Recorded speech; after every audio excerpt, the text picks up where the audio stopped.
When I was in the 5th grade, I went to school in a small town in Montana over in the plains. I have since moved across the state, but I still hate thinking back on it. At the time, I was friends with 2 girls named Hallie and Bella. I haven't seen them since I moved, as they were not great people. One day, Bella's older brother and his friend went to an abandoned house on the school grounds. For context, Bella and her brother lived behind the school, only about 30 yards away from this house. When they went inside, they found pictures of a little boy around the house and normal household items, but everything was covered in dust. The 2 boys saw a check on a table, and when Bella's brother tried to grab it, he felt a pain on his back. Later, they found scratch marks on his back. They decided to keep looking around and found a hole in the roof that led to the attic. Something was looking down at them from there. I never got a description of what it was, and I'm glad I didn't. The next day, Bella told me and Hallie about her brother's experience, and the 3 of us decided to check it out ourselves. I remember it was a Thursday. We didn't have school the next day, so that's when we went to the house. The boys followed us there and told us they had locked the doors, though we later learned they never did. We didn't immediately go inside, not just because they told us not to. We wanted to walk around the house first, so the boys wouldn't see us enter after they left. We started at the front door and began walking to the other side. At the corner, there was a piece of wire fence and a wooden wheel leaning against the wall. We stopped to look at the wheel, but then we heard something big moving inside on the 2nd floor. I guess the walls of the place were quite thin. We all ran into a patch of grass between Bella's house, the school, and the abandoned house, though we could still see it clearly. Once we were at a safe distance, we looked back and saw the shape of a head watching us through the open window. We couldn't see any details, just the shape. As we started to walk back toward the school where our moms were going to pick us up, we looked at the house again. The head was gone, but in a different window that was boarded up, we saw a white hand sticking out. It looked like it was both waving and trying to escape at the same time. We ran again until we reached the student parking lot. Strangely, we found a line of hair ties spaced 4 to 5 feet apart, stopping at the beginning of the sidewalk against the school. We weren't sure if this was related to what just happened, as they hadn't been there before, or if it was just a student being silly. Our school was K through 12. Later that month, weird things started to happen. One day at school, Bella heard something big walking on the school roof while she was in the bathroom. Later that day, it looked like something had kicked a thin border decoration off the roof, as it was now hanging off. Bella also heard a door open in her house when she was home alone. I never felt unwatched in my home anymore. I have one more short story. A couple of months before or after that event, I can't remember which, my sister, mother, and I were sleeping in my mom's room with our 2 Cocker Spaniels. My grandmother was asleep in her room. I was the only one awake besides the cats and dogs. I heard footsteps in the kitchen, but they were too light to be my grandmother's. The cats never came downstairs. We didn't have my current cat yet, and both dogs were in the room with us. I woke my mother up and told her, and she said, "It's just the dogs. Go to sleep," before going back to sleep herself. I personally think it was my great-grandmother. She had died in that very house a couple of years ago. I wonder if she was the presence I felt watching me too. Sadly, we had to leave that house shortly afterward, so that town was not good for us. It is no longer in the family, but to this day, paranormal activity seems to follow me. Weird noises in the country when I visit my father. My crush's mother getting dragged out of her bed by her hair by something unseen, and much more. So if you're in a small town and you start to hear rumors, believe them.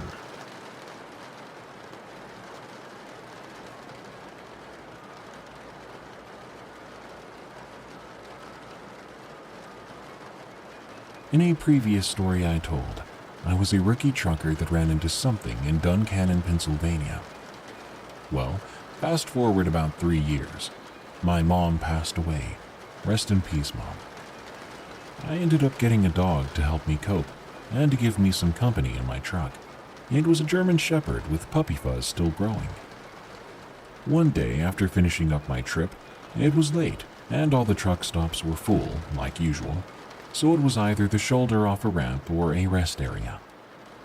Knowing my new little co-driver would need a walk, I figured a rest area would be more suitable and safe. Luckily, I ran into a familiar stop, but it was a stop off of I-40 in Missouri, where I usually see a lot of state troopers at, but never for truckers, if you get what I'm saying. This time it was relatively empty, just 2 trucks and 1 car, but no signs of life. However, the place did look a bit run down, pretty much just as I remembered it. I figured there wouldn't be time for some training like I usually did with my puppy to go over commands. My dog was still clumsy and too small to get out of the truck by himself, so I carried him, and he was always excited to walk. I don't blame him, but this time, weirdly enough, he seemed hesitant. I had to encourage him to come out, but he kept looking around, looking over his shoulders like something was going to be there. It creeped me out enough that I checked over my shoulder too.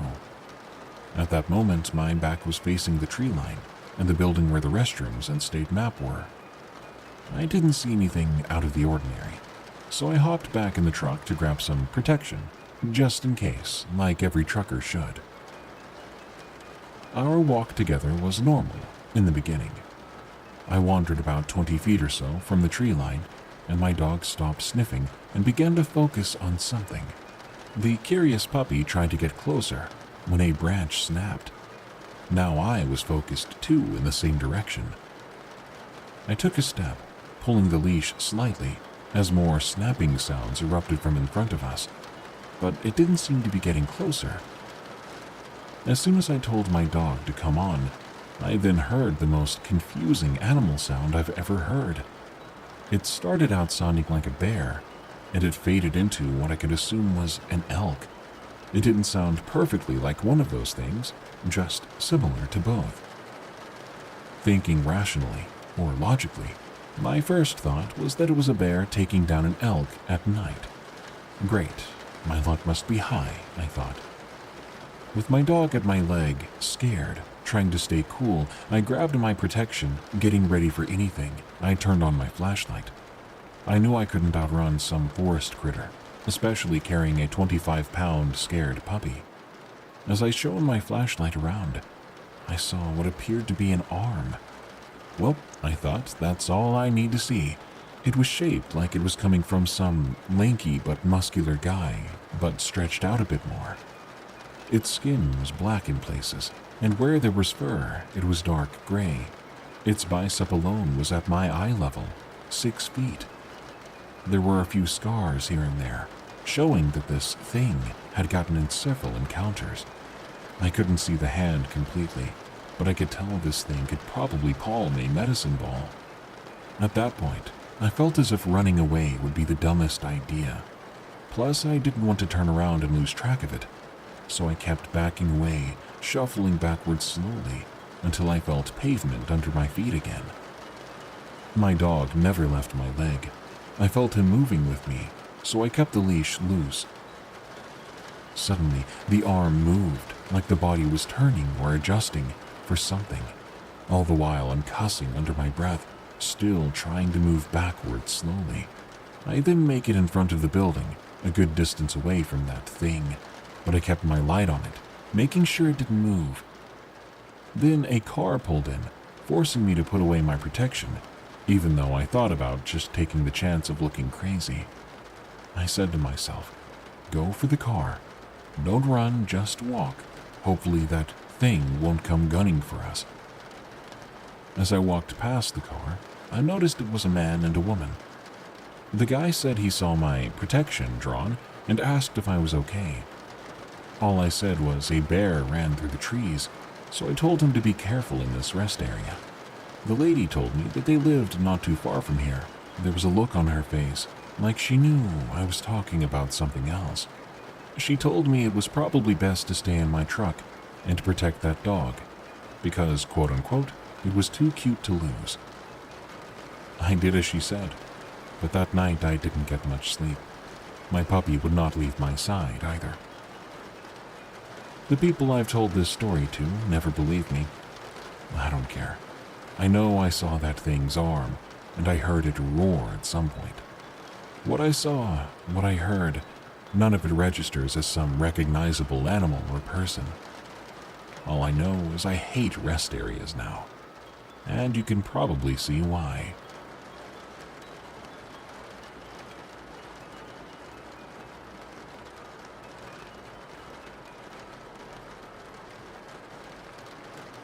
I live with my aunt and uncle in Charleston, West Virginia.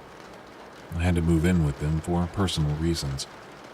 I live in a suburb with some forest around it, so not really near some big city. There's a creek that I like to walk to and fish in when the weather allows, so I know the place pretty well. This happened a couple of months ago, and it's the first time I've told this story to anyone outside my family. I'm part Cherokee, as my uncle, father, and grandmas tell me. My mother's side of the family isn't. I think this is what gave me my instinct to get away from whatever I saw that day. I had one of my cousins from my mother's side of my family come to visit me over the weekend. I was 14 and he was 8. He loved spending time with me. I'm like a big brother to him. That day I took him fishing down at the creek that I was just writing about, and we walked quite a ways down to one of my favorite spots. We started fishing for about 10 minutes when I heard a stick snap far up into the forest behind us. I thought it was a deer or another small animal, so we just kept on fishing.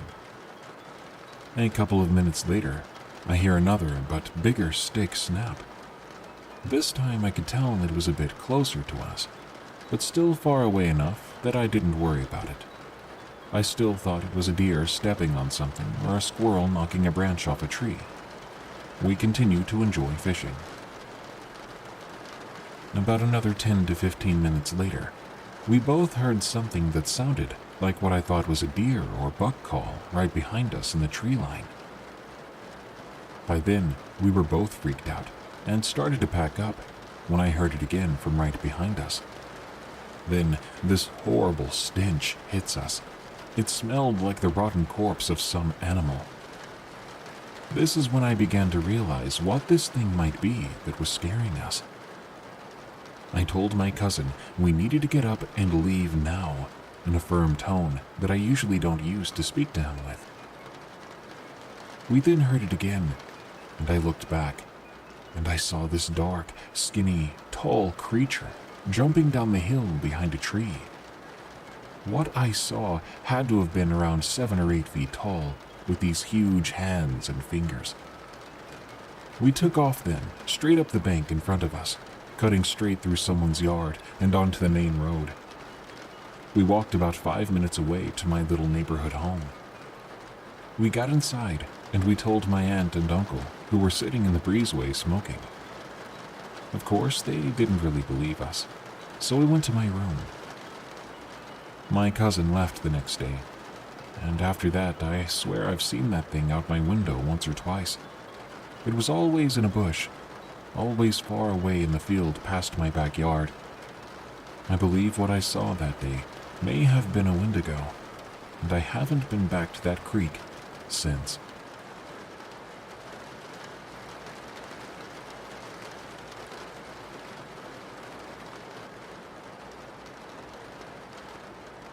My buddy and I were out hiking around the Estes Park, Rocky Mountain National Park area with his 2 daughters. It was very close to Twin Owls, if you know where that is. We were having a great time, even though the girls kept insisting to stop and draw in the dirt. It was a bit icy, so I had to put his youngest up on my shoulders at one point, and then I almost slipped, which would have been catastrophic, but luckily I didn't. So we continued on our way. The sun was starting to go down, and we figured we'd better head back down to the trailhead. My head was on a swivel, looking for cougars, which are quite common in the area. and we did have 2 little girls with us after all. I noticed a pair of rather large antlers peeking out from behind a tree, and I had to do a double take because these antlers were at least 15 feet off the ground, much too high for any kind of deer or even elk. Almost as soon as I noticed them, it snapped its head in our direction, and I could see something was off about this creature. It didn't appear to have any eyes, just 2 solid black pits where the eyes should be, and the skin seemed to be peeling off around the empty eye sockets. Its lower jaw was hanging down, and it had teeth like those of a canid, long and sharp and somewhat yellowed. I nudged my friend, not wanting to alarm his daughters, nodding in the direction of that thing. He looked over too, then gasped. Then the girls screamed.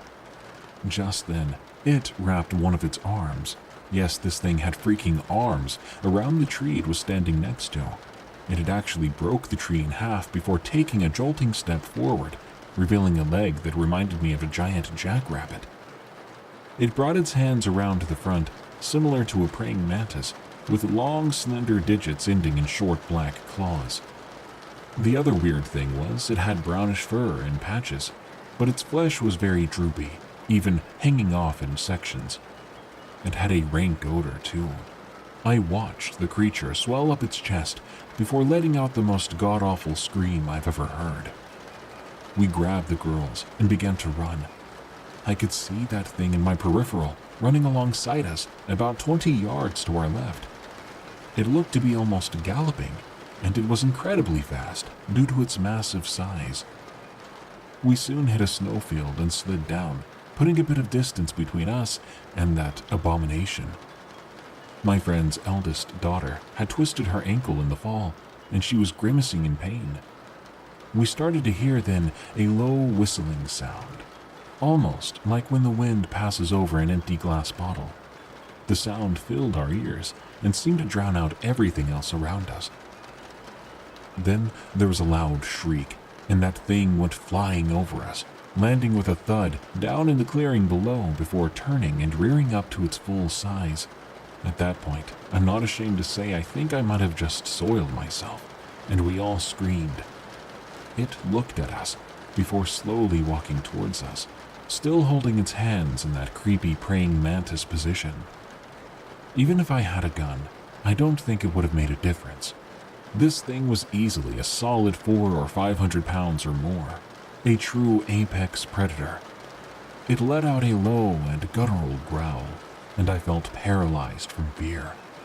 People talk about infrasound as a hunting technique utilized by large cats to subdue their prey, and honestly, it felt a lot like that. It walked right up to us, and I nearly puked just from the smell. The creature sniffed the air around us.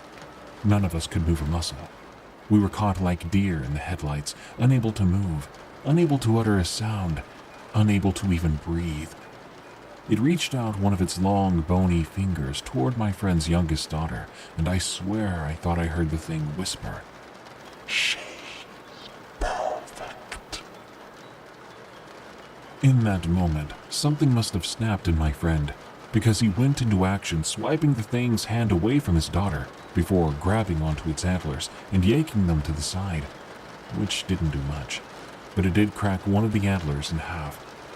I grabbed the girls, and we were able to slip around to the side, while it let out an evil hiss and swiped at my buddy. But he was quick and darted under its arm, stabbing it in the ribcage with the broken antler shard. I heard the thing scream, and we ran for our lives, because, well, our lives depended on it. This time, I had his eldest up on my shoulders.